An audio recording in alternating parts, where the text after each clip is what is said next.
નમસ્કાર વિદ્યાર્થી મિત્રો, આજે આપણે ધોરણ 7 વિષય ગણિત પ્રકરણ નંબર 14 સમિતિ એનો ભાગ 1 એનો અભ્યાસ કરીએ।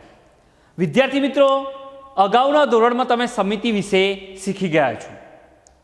સમિતિ શું છે? તો સમિતિ એક મહત્વપૂર્ણ ભૌમિતિક વિચાર છે જે સામાન્ય રીતે પ્રકૃતિમાં પ્રદર્શિત થાય છે, જે સામાન્ય રીતે પ્રકૃતિની અંદર પ્રદર્શિત થાય છે। તેનો ઉપયોગ લગભગ દરેક ક્ષેત્રની પ્રવૃત્તિની અંદર થાય છે, દરેક ક્ષેત્રની પ્રવૃત્તિની અંદર એનો ઉપયોગ થાય છે। જેમ કે કલાકારો, વ્યાવસાયિકો, કપડાં અને દાગીનાના ડિઝાઇનરો, કાર ઉત્પાદકો અને અન્ય ઘણા લોકો સમિતિના વિચારોનો ઉપયોગ કરે છે। સમિતિના વિચારોનો શું કરે? ઉપયોગ કરે। હવે વિદ્યાર્થી મિત્રો, કે રૈખિક સમિતિ કોને કહેવાય? તો રૈખિક સમિતિની આપણે વ્યાખ્યા જોઈએ તો રૈખિક સમિતિ એટલે જો કોઈક રેખા દ્વારા આકૃતિ બે ભાગમાં એવી રીતે વહેંચાતી હોય કે બંને ભાગ બંધ બેસતા આવે, એટલે કે સરખા આવે, ડાબી બાજુનો ભાગ અને જમણી બાજુનો ભાગ એ બંને બંધ બેસતા આવે, તો તે આકૃતિને શું કહેવાય? રૈખિક સમિતિ કહે છે। તો જોઈએ આપણે વ્યાખ્યાની। તો રૈખિક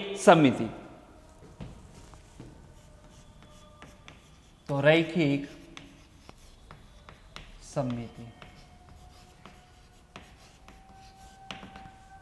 તો એની વ્યાખ્યા જોઈએ તો પહેલા શું લખીશું? જો કોઈક રેખા દ્વારા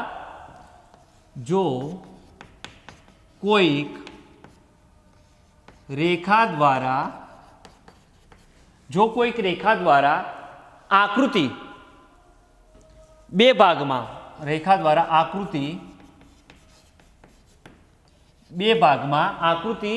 ભાગમાં એવી રીતે વહેંચાતી હોય, કોઈક રેખા દ્વારા આકૃતિ બે ભાગમાં એવી રીતે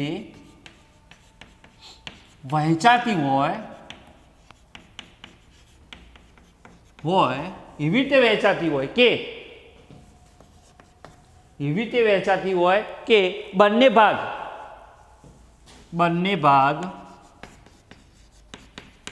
બંધ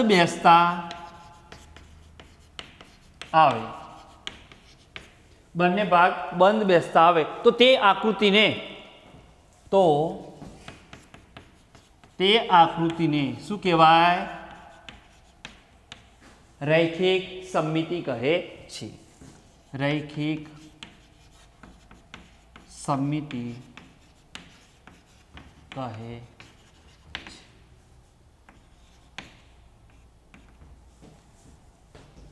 કોઈક રેખા દ્વારા આકૃતિ બે ભાગમાં વહેંચાય અને એવી રીતે વહેંચાય કે બંને બાજુના ભાગ બંધ બેસતા, એટલે બંને ડાબી બાજુનો જે ભાગ હોય એ જ જમણી બાજુનો ભાગ થાય, બંને સરખા રહે, તો એને શું કહેવાય? રૈખિક સમિતિ કહે છે। હવે ત્યારબાદ આપણે જોઈએ નિયમિત બહુકોણ વિશે। તો અહીંયા એવું કીધું કે દરેક નિયમિત બહુકોણને જેટલી બાજુઓ ધરાવે એટલી રૈખિક સમિતિ હોય। દરેક નિયમિત બહુકોણ જેટલી બાજુઓ ધરાવે એટલી જ એને રૈખિક સમિતિ હોય। તો દરેક નિયમિત બહુકોણ જેટલી બાજુ ધરાવે એટલી રૈખિક સમિતિ હોય, તો એના ઉપરથી એવું કહી શકાય કે તેઓ બહુવિધ સમિતિ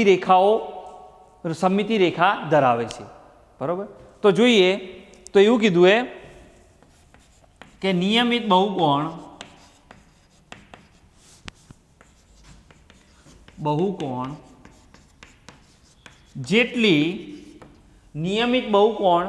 જેટલી બાજુઓ ધરાવે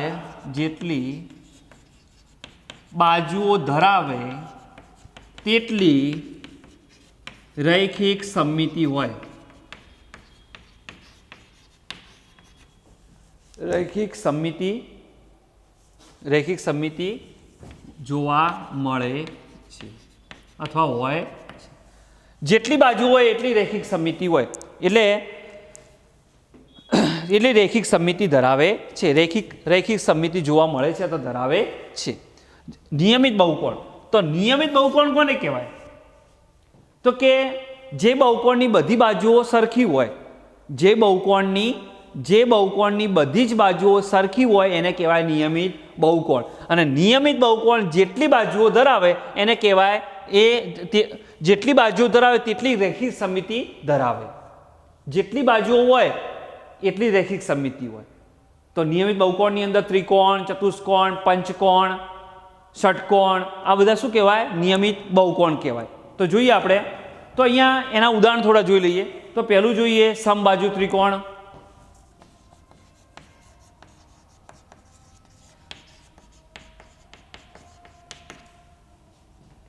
બરોબર. હવે સમબાજુ ત્રિકોણની અંદર એવું છે, જોઈએ આપણે.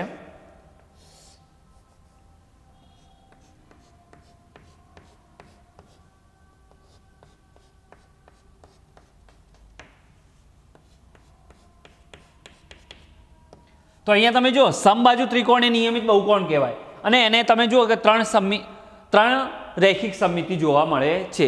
કેટલી જોવા મળે? 3 રેખિક સમમિતિ. ત્યારબાદ આપણે જોઈએ એક ચોરસ. તો અહીંયા લખીશું 3 સમમિતિ રેખા.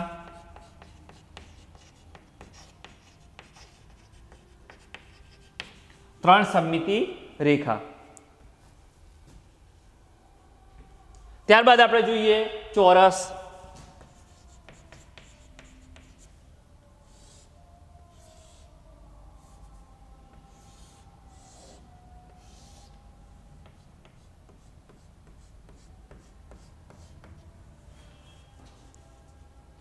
ચોરસને 4 બાજુ હોય તો 4 સમમિતિની રેખા જોવા મળશે. જો નિયમિત બહુકોણની જેટલી બાજુ હોય, ત્રિકોણને 3 બાજુ હોય તો 3 સમમિતિ રેખા જોવા મળે. ચોરસને 4 બાજુ હોય તો 4 સમમિતિ રેખા જોવા મળશે.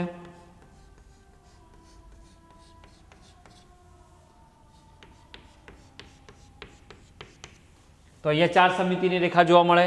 તો અહીંયા લખીશું 4 સમમિતિ રેખા. ત્યારબાદ નિયમિત પંચકોણ.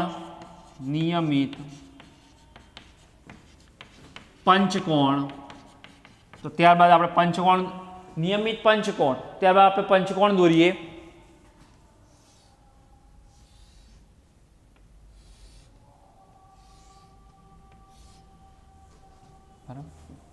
તો નિયમિત પંચકોણ આપણે દોરીએ.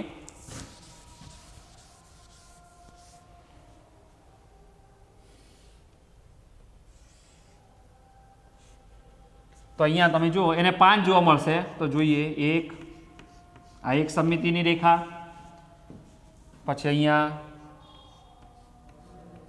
બીજી સમમિતિની રેખા,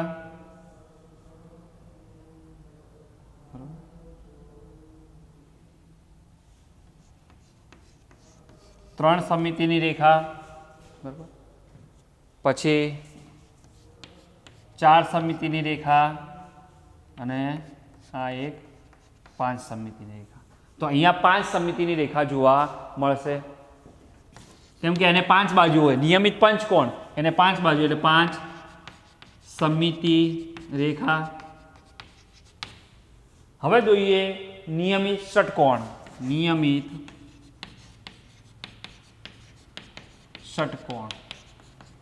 તો ષટકોણ દોરીએ આપણે.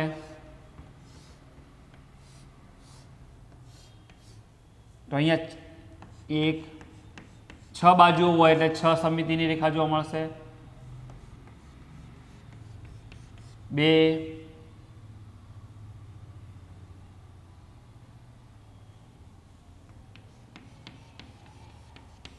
3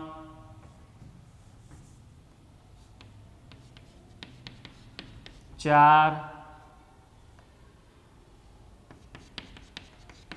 5 બરાબર, અને 1 2 3 4 5 અને એક બાકી રહી ગઈ, બરાબર. 1 2 3 4 ને 5, 1 2 3 4 5 ને 6. ઓકે, બરાબર.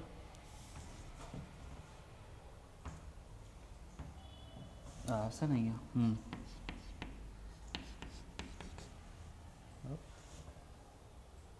તો આ રીતે તમને 6 સમિતિની રેખા જોવા મળશે.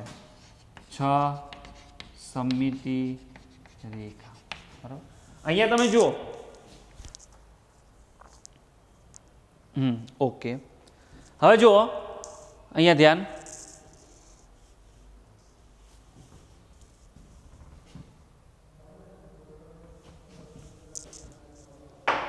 અહીંયા તમે જુઓ દરેક જણા અહીંયા ધ્યાન. હવે અહીંયા એવું આપ્યું કે નિયમિત બહુકોણની જેટલી બાજુઓ હોય એટલી રેખિક સમમિતિ જોવા મળે છે.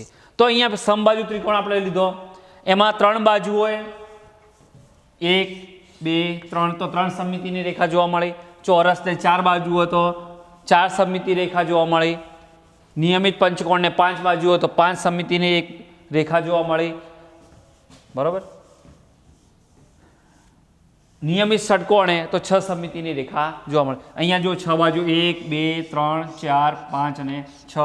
અહીંયા 5 1 2 3 4 અને 5, તો 5 સમમિતિની રેખા જોવા મળી. હવે જોઈએ કે અરીસામાં, હવે અરીસાની વાત કરીએ કે અરીસામાં આપણને પ્રતિબિંબ જોવા મળે કે અરીસામાં મળતું પ્રતિબિંબ એ પણ સમમિતિ ધરાવે. અરીસામાં મળતું પ્રતિબિંબ પણ સમમિતિ ધરાવે, પરંતુ એમાં ડાબી અને જમણી બાજુના ફેરફારોને ધ્યાનમાં લેવા જરૂરી છે. અરીસામાં મળતું પ્રતિબિંબ એ પણ સમમિતિ ધરાવે. આપણે આગળ દાખલામાં જોઈશું. તો અરીસામાં મળતું પ્રતિબિંબ એ પણ સમમિતિ ધરાવે, પણ એમાં ડાબી અને જમણી બાજુના ફેરફારોને ધ્યાનમાં રાખવામાં આવે.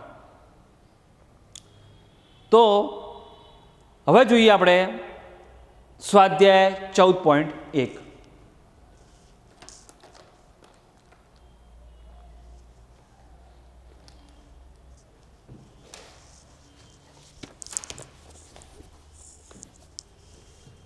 સ્વાધ્યાય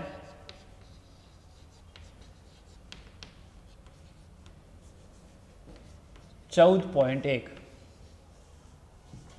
દાખલા નંબર 1. હવે કાણા પાડેલા આકૃતિની નકલ કરો અને સમમિતિની અક્ષ શોધવાની. તો આપણે જોઈએ કે એમાં શું આવશે. બરાબર.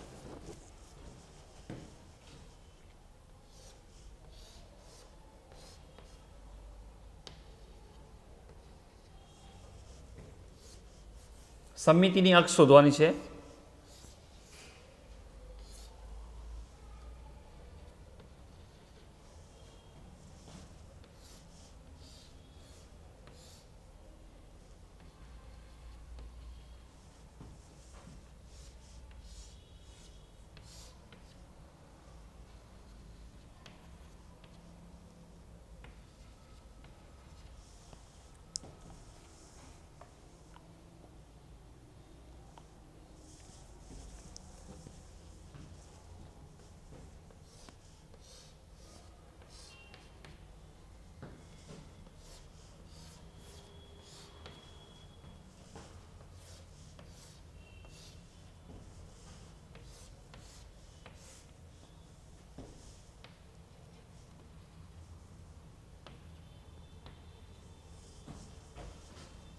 પહેલાં આકૃતિ ડ્રો કરી દઈએ અને ત્યારબાદ આપણે સમમિતિની અક્ષ શોધીએ.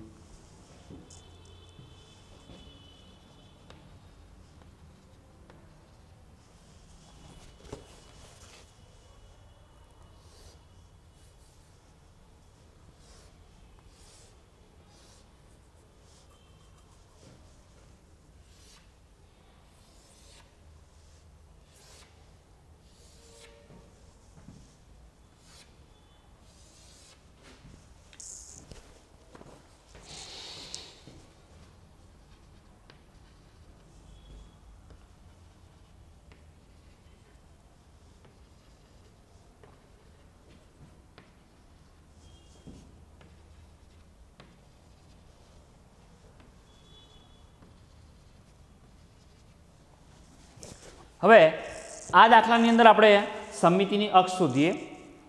તો જોઈએ આપણે આ દાખલામાં અભ્યાસ કરીએ કે કેવું આવે છે. તો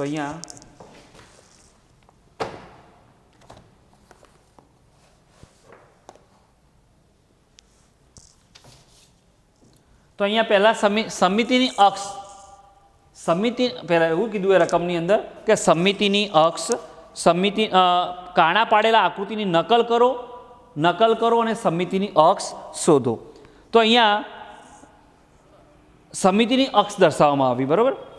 તો સમિતિની અક્ષ એટલે બંને બાજુ સરખું હોય. અક્ષ તમે જે દોરો, અક્ષ જે તમે દર્શાવો તો એ કેવી હોવી જોઈએ? એ અક્ષ હોય એની ડાબી બાજુ અને જમણી બાજુ અથવા ઉપર અથવા નીચે, બરાબર. તો એ બંને કેવું હોવું જોઈએ? સરખું હોવું જોઈએ. તો જોઈએ આપણે, તો આમાં સમિતિની અક્ષ આવશે, આ સમિતિની અક્ષ કહેવાય, બરાબર. બંને સાઈડ સરખું. પછી ત્યારબાદ અહીંયા પણ તમે જુઓ, બંને સાઈડ સરખું. અહીંયા પણ તમે જોશો તો બંને સાઈડ સરખું આપણે કરીએ, આ સમિતિની અક્ષ, બરાબર. ત્યારબાદ એમાં પણ જોશો તો સમિતિની અક્ષ, બરાબર. અહીંયા પણ સમિતિની અક્ષ, આમાં પણ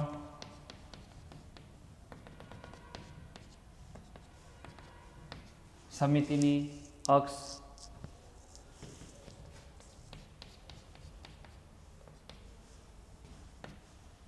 આમાં પણ સમિતિની અક્ષ,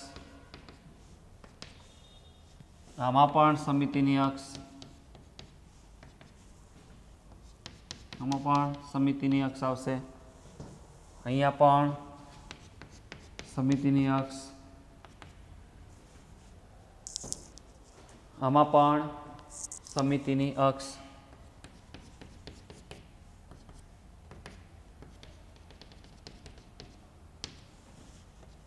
આમાં પણ સમિતિની અક્ષ, આમાં પણ સમિતિની અક્ષ. તમે અહીંયા જોઈ શકો દાખલા નંબર 1 ની અંદર આપણે સમિતિની અક્ષ દોરી.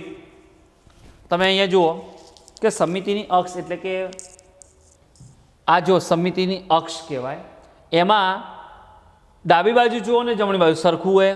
અહીંયા પણ તમે જુઓ સમિતિની અક્ષ દોરી તો આ સાઈડની બાજુ સરખી છે. અહીંયા પણ સમિતિની અક્ષ દોરી, બંને સાઈડ સરખું હોય. અહીંયા પણ બંને સાઈડ સરખું. અહીંયા પણ તમે જુઓ બધી બાજુઓ સરખા ભાગ પાડ્યા બધી સાઈડ. અહીંયા પણ બંને સાઈડ સરખું, અહીંયા પણ બંને સાઈડ સરખું, અહીંયા પણ બંને સાઈડ સરખું. અહીંયા પણ તમે જુઓ સમિતિની અક્ષ બંને સાઈડ. અહીંયા પણ તમે જુઓ સમિતિની અક્ષ, અહીંયા પણ સમિતિની અક્ષ ને અહીંયા પણ સમિતિની અક્ષ. તમે આ બધા દાખલાની અંદર જોયું કે વચ્ચે સમિતિની અક્ષ આપેલી છે અને એ સમિતિની અક્ષ એવી રીતે દર્શાવવાની. તમને કાણા પાડેલા તો આપેલા જ હતા, કાણા પાડેલા અહીંયા તમને આપેલા જ હતા, ખાલી તમારે સમિતિની અક્ષ જ દર્શાવવાની. અક્ષ દર્શાય એટલે બંને બાજુ કેવા હોવા જોઈએ? સરખા હોવા જોઈએ. તમે જો આ દરેક આકૃતિની 12 આકૃતિની અંદર તમને બંને બાજુ સરખા આપેલા હશે, બરાબર. અને જ્યાં બે સમિતિની અક્ષ છે ત્યાં પર તમે જો આ રીતે દર્શાવો તો આ સાઈડનો ભાગ ને આ સાઈડનો ભાગ સરખો, આ રીતે દર્શાવો તો આ સાઈડનો ભાગ ને આ સાઈડનો ભાગ સરખો, બરાબર. પછી અહીંયા તમે જો આ સાઈડ દર્શાવો, આ સમજો કે 1 2 3 અને 4 હતા, આ સાઈડનો એકલો ભાગ દર્શાવો તો આ સાઈડનો ભાગ ને આ સાઈડનો ભાગ સરખો થઈ જશે. આ સમિતિની અક્ષ દર્શાવો તો આ સાઈડનો ભાગ ને આ સાઈડનો ભાગ સરખો થશે, બરાબર.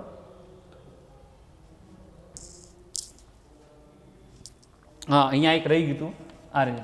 હા, અહીંયા પણ તમે જો આ વચ્ચે દર્શાવ્યું તો આ સાઈડનો ભાગ ને આ સાઈડનો ભાગ સરખો, આ સાઈડ દર્શાવીએ આડું તો પણ આ સાઈડનો ભાગ ને આ સાઈડનો ભાગ સરખો, આ સાઈડ દર્શાવ્યું તો આ સાઈડનો ભાગ ને આ સાઈડનો ભાગ સરખો. અહીંયા વચ્ચે સમિતિની અક્ષ એટલે આ સાઈડનો ભાગ ને આ સાઈડનો ભાગ સરખો, વચ્ચે રાખ્યું તો આ સાઈડનો ભાગ બંને સાઈડનો સરખો. અહીંયા પણ તમે જો બંને સાઈડનો ભાગ સરખો, અહીંયા પણ બંને સાઈડનો ભાગ સરખો. અહીંયા પણ જો આ સાઈડનો ભાગ, આ સાઈડ દર્શાવ્યું સમિતિની અક્ષ તો આ સાઈડ સમિતિની અક્ષ દર્શાવી, આ સાઈડ ઊભી તો આ સાઈડનો ભાગ ને આ સાઈડનો ભાગ સરખો, ને આડી દર્શાવી તો આ સાઈડનો ભાગ ને આ સાઈડનો ભાગ સરખો. એવી રીતે આપણે સમિતિની અક્ષ શોધી શકીએ. ત્યારબાદ નેક્સ્ટ દાખલો જોઈએ.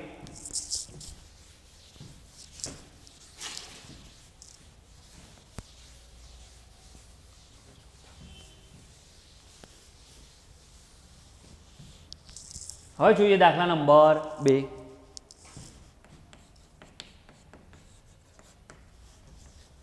તો દાખલા નંબર 2 ની અંદર આપણે જોઈએ શું કહેવા માંગે છે.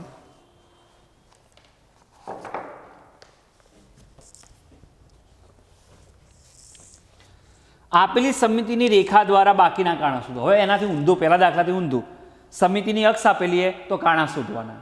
કાણા એક દર્શાવેલું હશે, બીજું કાણું આપણે શોધવાનું. અને પહેલો દાખલો શું હતો? કાણા આપેલા હતા અને સમિતિની અક્ષ દર્શાવી. અને સમિતિની અક્ષ એવી રીતે દર્શાવવાની કે ડાબી બાજુ અને જમણી બાજુ બંને સરખા હોવા જોઈએ. ત્યારબાદ દાખલા નંબર 2 નો અભ્યાસ કરીએ.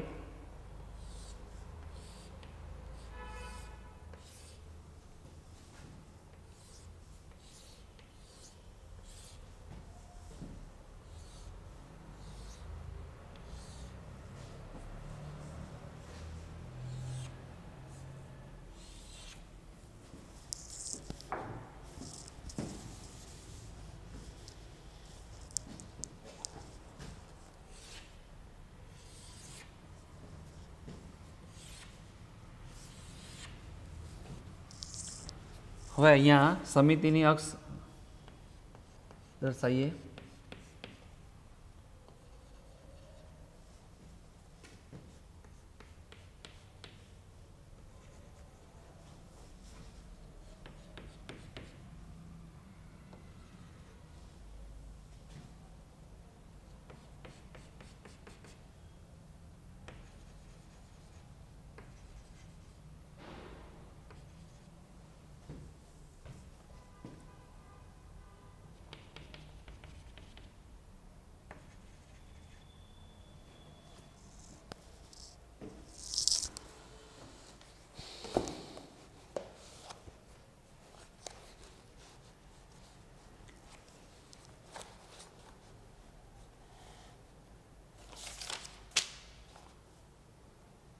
હવે આપણે દાખલો જોઈએ. અહીંયા સમિતિની અક્ષ આપેલી છે, દરેકમાં જો સમિતિની અક્ષ આપેલી છે. એક કાણું આપેલું અને બીજું કાણું તમારે શોધવાનું. એટલે એવી રીતે કાણું શોધવાનું કે બંને બાજુ સરખું આવે. તો સમજો કે અહીંયા આપ્યું તો અહીંયા દર્શાવી શકાય. તો જો બંને બાજુ સરખું થઈ ગયું. અહીંયા આપેલું હોય તો એ અહીંયા શોધી શકાય, તો બંને બાજુ સરખું થઈ ગયું. અહીંયા આપેલું તો અહીંયા શોધી શકાય. પછી અહીંયા આપેલું તો અહીંયા શોધી શકાય. અહીંયા આપેલું હોય તો અહીંયા, ને આ આપેલું એ અહીંયા. તમે જો વચ્ચે સમિતિની અક્ષ આવી તો આપણે બાકીના કાણા આપણે શોધી શક્યા. તો આ રીતે આપણે સરળતાથી કાણા પણ શોધી શકીએ. ત્યારબાદ નેક્સ્ટ દાખલો આપણે જોઈએ. દાખલા નંબર 3.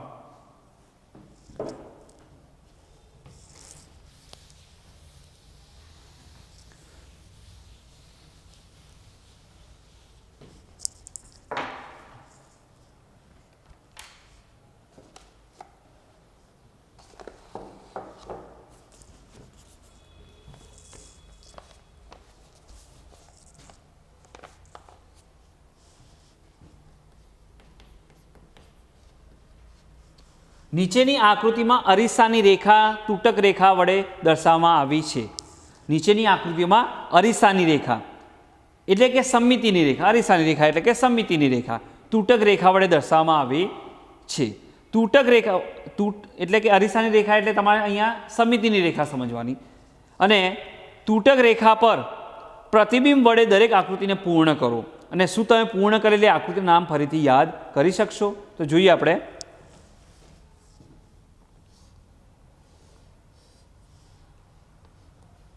આ તૂટક રેખા આપેલી છે. આ અરીસાની રેખા એટલે સમમિતિની રેખા આપી. આ અરીસાની રેખા કહેવાય એટલે કે સમમિતિની રેખા. પછી બીજી આકૃતિ એક મિનિટ દોરીએ.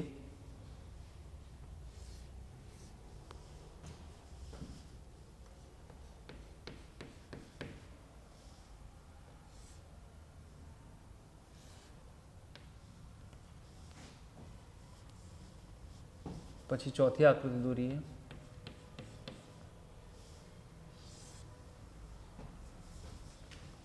પાંચમી આકૃતિ દોરીએ.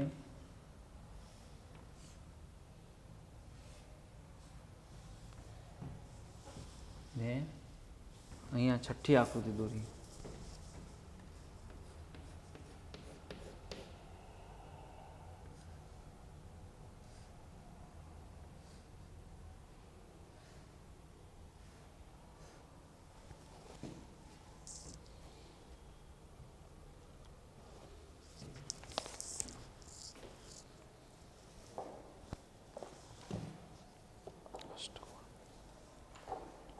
સંકોચ.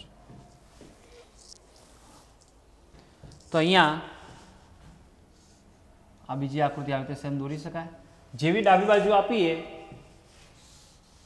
એવી, એક મિનિટ, જેવી તમારે ડાબી બાજુ એવી જમણી બાજુ દોરવાની.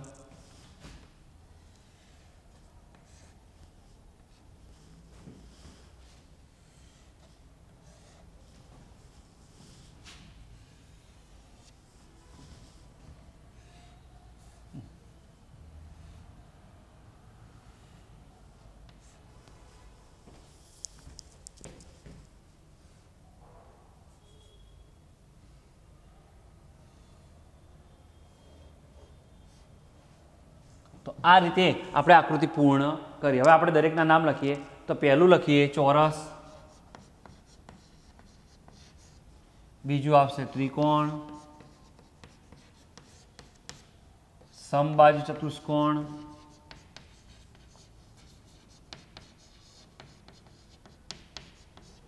વર્તુળ, પંચકોણ, પંચકોણ, હા પંચકોણ, અને અષ્ટકોણ.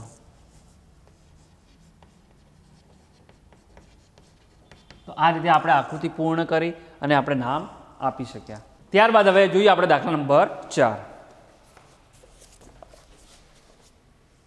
હવે શું કહેવા માંગે જોઈએ, એમાં એવું આપેલું હોય કે નીચેની આકૃતિમાં ઘણી રેખિક સમમિતિઓ હોય છે તે ઓળખો.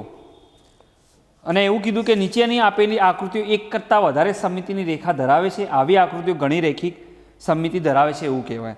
તો નીચેની આકૃતિઓમાં જો ઘણી રેખિક સમમિતિ હોય તો તે ઓળખો. તો પહેલાં આકૃતિ દોરીએ અને પછી આપણે રેખિક સમમિતિ દર્શાવીએ. તો જોઈએ, તો દાખલા નંબર 4.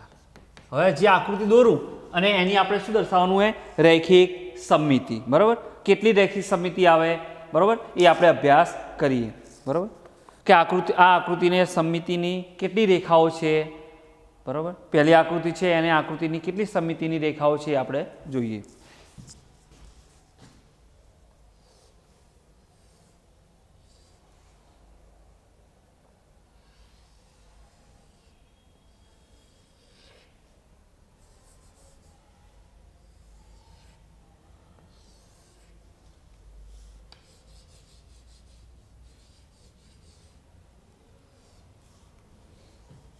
આકૃતિ ચોપડીમાં આપેલી જ છે આકૃતિ, એ પ્રમાણે આપણે આકૃતિ દોરીએ એટલે વધારે ખ્યાલ આવશે.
અને છેલ્લી આકૃતિ દોરીએ આપણે, પછી આપણે સમિતિની રેખાઓ દોરીએ.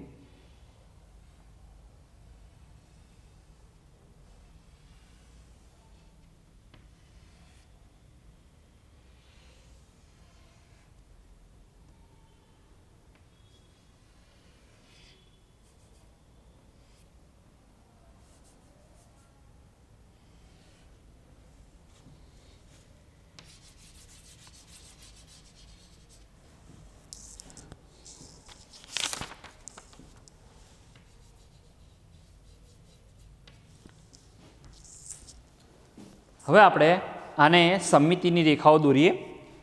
તો અહીંયા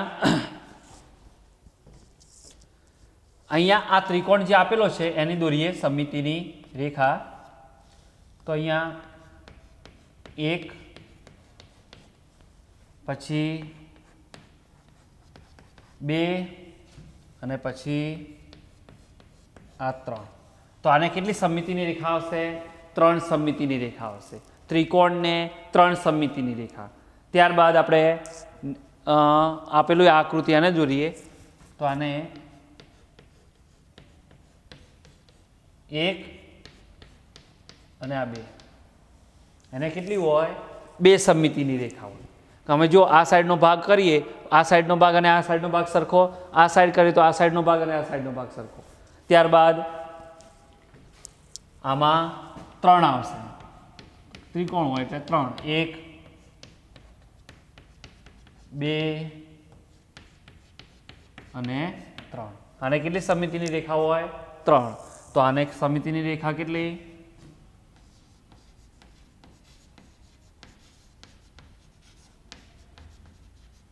બરાબર 3.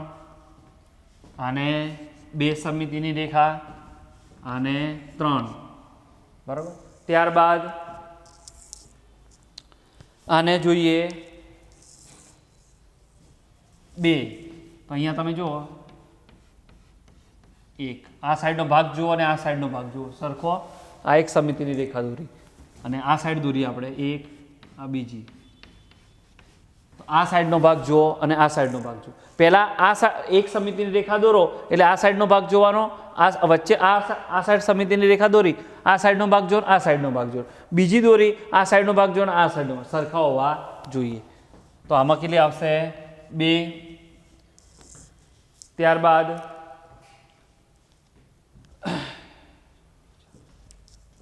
આમાં આવશે 1,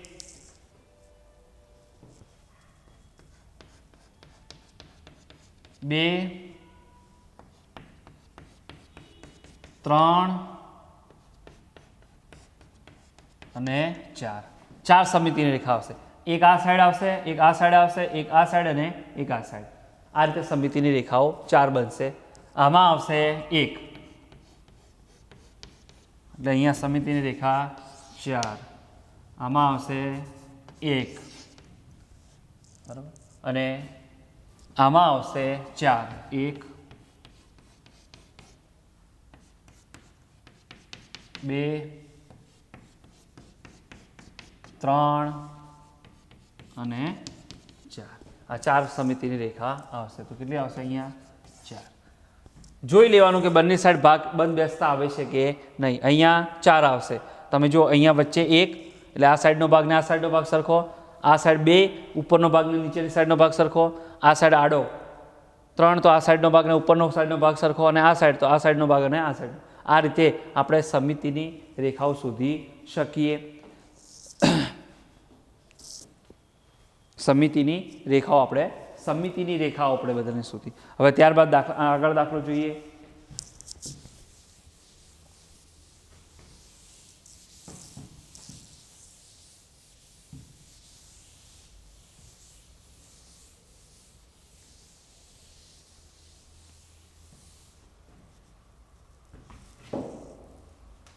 હવે ત્યારબાદ નેક્સ્ટ દાખલો આપણે જોઈએ.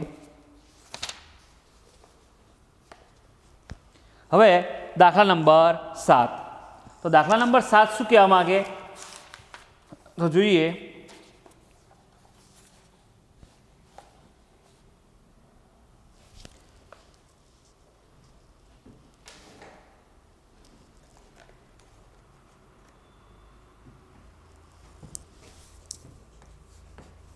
એમાં એવું આપ્યું છે કે સમમિતિની રેખાઓની સંખ્યા જણાવો. સમમિતિની રેખાઓની સંખ્યા જણાવો. તો અહીંયા સમમિતિની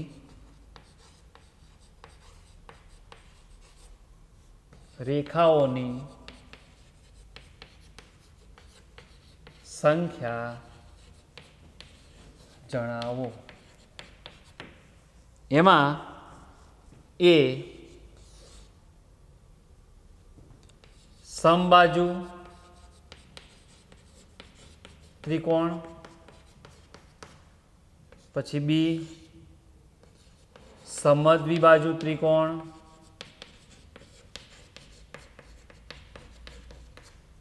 સી વિષમબાજુ ત્રિકોણ,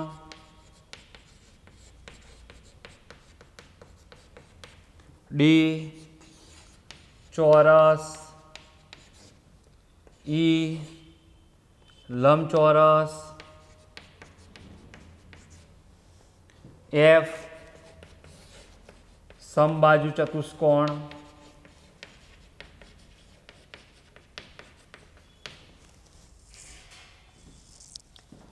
જી સમાંતર બાજુ ચતુષ્કોણ, એચ ચતુષ્કોણ,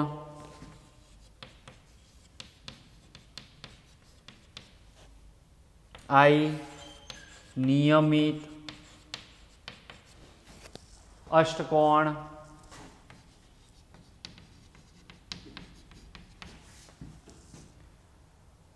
નિયમિત ષટકોણ,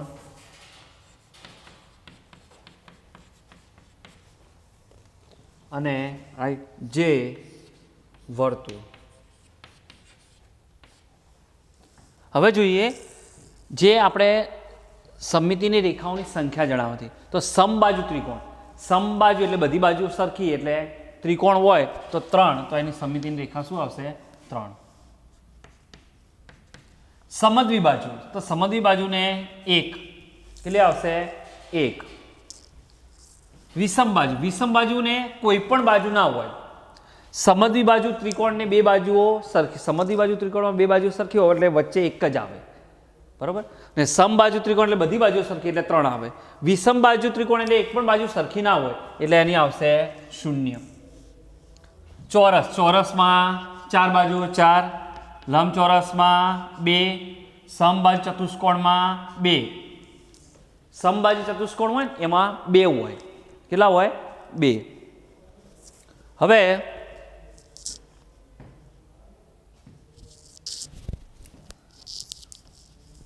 સમાંતર બાજુ ચતુષ્કોણ, સમાંતર બાજુ ચતુષ્કોણમાં 0, કારણ કે એમાં કોઈ નક્કી ના હોય કે કઈ બાજુ કઈ તરફ હોય એ નક્કી હોય નહીં એટલે 0. ચતુષ્કોણમાં પણ 0. નિયમિત ષટકોણ, ષટકોણમાં નિયમિત ષટકોણ, ષટકોણમાં કેટલા હોય? 6, બરાબર. તો અહીંયા 6. અને વર્તુળ હોય તો અસંખ્ય. વર્તુળની અંદર વર્તુળ દોરેલું હોય, વચ્ચે કેન્દ્ર હોય, ત્યાંથી એમાંથી અસંખ્ય સમમિતિની રેખાઓ હોય, બરાબર. તો આ રીતે આપણે સમમિતિની રેખાઓની સંખ્યા જાણે. સમબાજુમાં 3, સમદ્વિબાજુમાં 1, વિષમબાજુમાં 0, ચોરસમાં 4, લંબચોરસમાં 2, સમબાજુ ચતુષ્કોણમાં 2, સમાંતર બાજુ ચતુષ્કોણમાં 0, ચતુષ્કોણમાં 0, નિયમિત ષટકોણમાં 6, વર્તુળમાં અસંખ્ય. ત્યારબાદ આપણે દાખલો જોઈએ નેક્સ્ટ.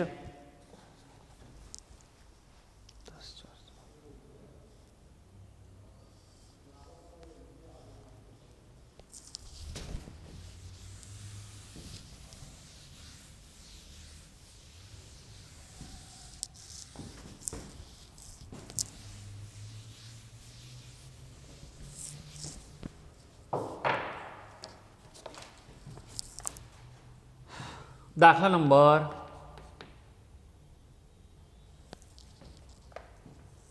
8.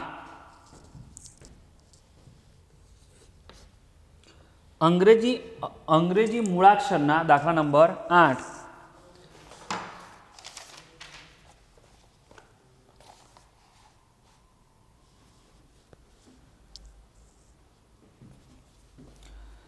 અંગ્રેજી મૂળાક્ષરના કયા અક્ષર પરાવર્તિત સમિતિ ધરાવે છે?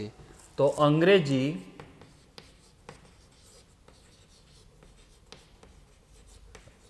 મૂળાક્ષરના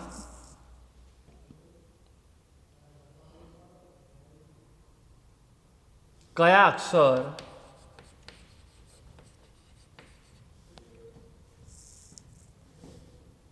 અક્ષર પરાવર્તિત સમિતિ ધરાવે છે? પરાવર્તિત સમિતિ એટલે કે અરીસામાં મળતા પ્રતિબિંબ સંબંધિત સમિતિ. એટલે ઊભો અરીસો હોય, એક ઊભો અરીસો, બીજું આડો અરીસો, અને સી આડો અને ઊભો બંને અરીસા. તો અહીંયા તમે જુઓ, ઊભો અરીસો, આડો અરીસો, આડો અને ઊભો બંને અરીસા. તો અંગ્રેજી મૂળાક્ષર કયા અક્ષર પરાવર્તિત સમિતિ ધરાવે છે?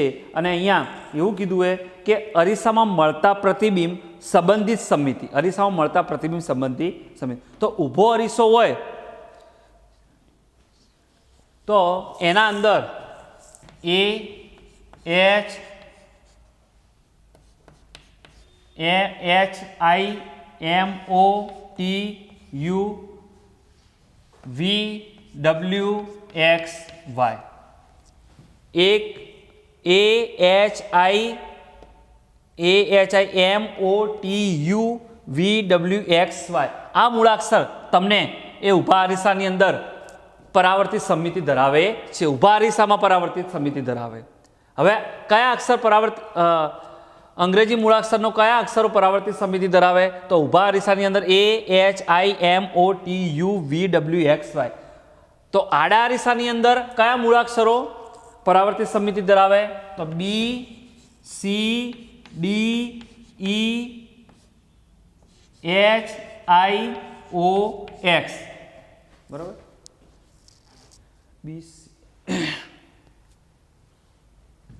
અને તો આ આડા અરીસાની અંદર આ B C D E H I O X એ પરાવર્તિત સમિતિ ધરાવે છે. આ આડા અરીસાની અંદર આ જે મૂળાક્ષર હોય એ પરાવર્તિત સમિતિ ધરાવે. આડા અને ઊભા બંને અરીસાની અંદર તો તમે જુઓ, આડા અને ઊભા બંને અરીસાની અંદર તો અહીંયા એચ આઈ ઓ એક્સ. તો અહીંયા પણ તમે જુઓ એચ આઈ ઓ એક્સ. તો આ ચાર મૂળાક્ષર આપ્યા બંને અરીસાની અંદર તમને જોવા મળે. તો અહીંયા શું આવશે? H I O X. તો એચ આઈ ઓ એક્સ. તો આ ચાર મૂળાક્ષર આડા અને ઊભા બંને અરીસાની અંદર પરાવર્તિત સમિતિ ધરાવે છે. આડા અરીસાની અંદર આ અને ઊભા અરીસાની અંદર આ રહે. ત્યારબાદ આપણે નેક્સ્ટ દાખલો જોઈએ.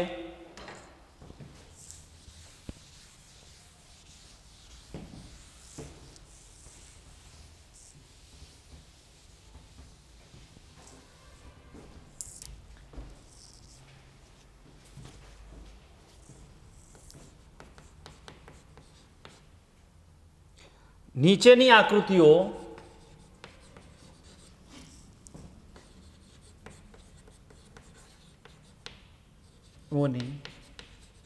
રૈખિક સમિતિને બીજું કયું નામ આપી શકાય? નીચેની આકૃતિઓની રૈખિક સમિતિને બીજું કયું નામ આપી શકાય? તો જોઈએ આપણે.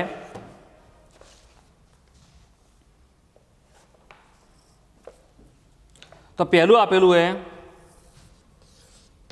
સમદ્વિબાજુ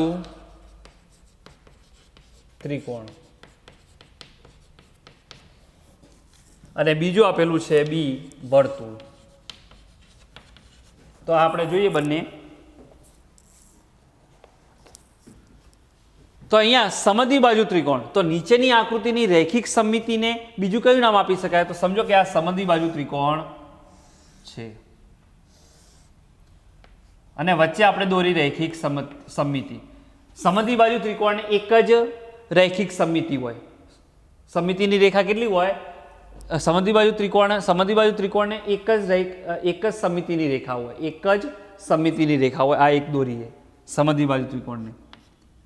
હવે આને આ નીચેની આકૃતિને રેખિક સમમિતિને બીજું કયું નામ આને બીજું કયું નામ આપવું હોય તો કઈ રીતે આપી શકાય? તો સમદ્વિ બાજુ ત્રિકોણની મધ્યગા કહેવાય. શું કહેવાય? સમદ્વિ બાજુ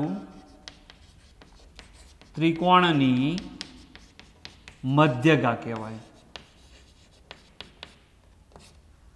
કારણ કે અહીંયા મધ્યગાની વ્યાખ્યા મુજબ મધ્યગાની વ્યાખ્યા એ મુજબ જ થાય, એટલા માટે અહીંયા સમદ્વિ બાજુ ત્રિકોણની મધ્યગા કહેવાય. બરોબર ને? તો આને શું કહેવાય? સમદ્વિ બાજુ ત્રિકોણની અંદર વચ્ચે સમદ્વિ બાજુ ત્રિકોણની રેખિક સમમિતિ આપણે દોરી, સમદ્વિ બાજુ ત્રિકોણની રેખિક સમમિતિ આપણે દોરી તો એને શું કહેવાય? સમદ્વિ બાજુ ત્રિકોણની મધ્યગા કહેવાય. બરોબર? તમે જુઓ મધ્યગાની અંદર પણ એવું આવે જ છે. તમે ત્રિકોણ હોય, તમે આપણે 7મા ચેપ્ટરમાં અભ્યાસ કર્યો તો મધ્યગાની અંદર ABC હતું તો આપણે AD મધ્યગા, પછી BE મધ્યગા, CF મધ્યગા, આ બધી આપણે શું દોરતા હતા? મધ્યગાઓ દોરતા હતા. બરોબર ને? આ AD મધ્યગા, પછી BE મધ્યગા અને CF મધ્યગા. બરોબર? આ બધી આપણે શું દોરતા હતા? આ ત્રિકોણની મધ્યગાઓ દોરતા હતા. તો અહીંયા એ મધ્યગા મુજબ જ કહેવાય, સમદ્વિ બાજુ ત્રિકોણની મધ્યગા કહેવાય. ત્યારબાદ વર્તુળ. તો વર્તુળને આપણે, આ વર્તુળ છે, આ કેન્દ્ર, તો એમાંથી અસંખ્ય રૈખિક સમમિતિઓ હોય.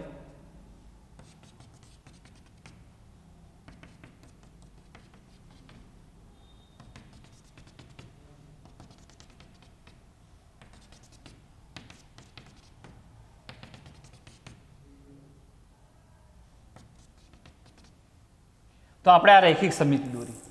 વર્તુળને અસંખ્ય રૈખિક સમમિતિ હોય, પણ એના કેન્દ્રમાંથી, વર્તુળના કેન્દ્રમાંથી પસાર, વર્તુળ હોય એ વર્તુળનું કેન્દ્ર અને એમાંથી પસાર થતો રેખાખંડ હોય તો એને શું કહેવાય? વર્તુળનો વ્યાસ. તો અહીંયા બધી જે સમમિતિની આપણે જે સમમિતિની રેખા દોરી એ વર્તુળના કેન્દ્રમાંથી પસાર થાય.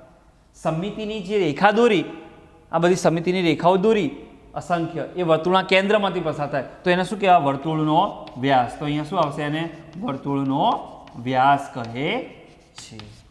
તો આ રીતે આપણે નીચેની આકૃતિની રેખિક સમમિતિને બીજું કયું નામ આપી શકાય? તો આપણે આકૃતિ દોરીને સમજાય અહીંયા. બરોબર? તો અહીંયા સમદ્વિ બાજુ ત્રિકોણની મધ્યગા કહેવાય, અહીંયા વર્તુળનો વ્યાસ કહેવાય છે.